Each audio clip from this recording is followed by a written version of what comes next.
నేనొకవేళ ప్రార్థించాలి అనుకుంటే నన్ను ఎవరు ఆపుతారు? వేరెవరు ప్రార్థించినా నేనైతే అస్సలాపను. నేను ప్రార్థించాలి అనుకుంటే ప్రార్థిస్తా. అందులో మీకున్న ప్రాబ్లం ఏంటి?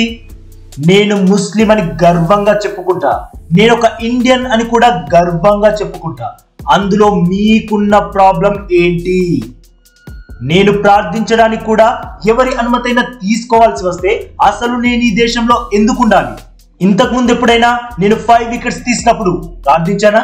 నేను చాలా సార్లు 5 వికెట్ హాల్ అందుకున్నాను, కానీ నేను ఎప్పుడు అలా చేయలేదు. పోనీ మీరు చెప్పండి, నేను ఎక్కడ ప్రార్థించాలో? మీరు చెప్పినట్లే అక్కడికి వెళ్ళి ప్రార్థిస్తా. ఇలా ఆలోచించేవారు ఎవ్వరి వైపు ఉండరు. జస్ట్ అలజడులు సృష్టించాలని మాత్రమే చూస్తారు. ప్రపంచ కప్ లో శ్రీలంకతో జరిగిన మ్యాచ్ లో 100% కాదు 200% ఇంటెన్సిటీతోనే బౌలింగ్ వేశారు. వరుసగా వికెట్లు పడుతుండడంతో 3 వికెట్లు తీసాక ఎలాగైనా ఈరోజు 5 వికెట్స్ తీసుకోవాలి అనుకున్నా. అయితే బ్యాట్స్మెన్ ఎడ్జెస్ తీసుకుంటున్నా కానీ వికెట్లు పడకపోవడంతో కొంత నిరుత్సాహానికి గురయ్యా. అయినా ప్రయత్నం ఆపలేదు.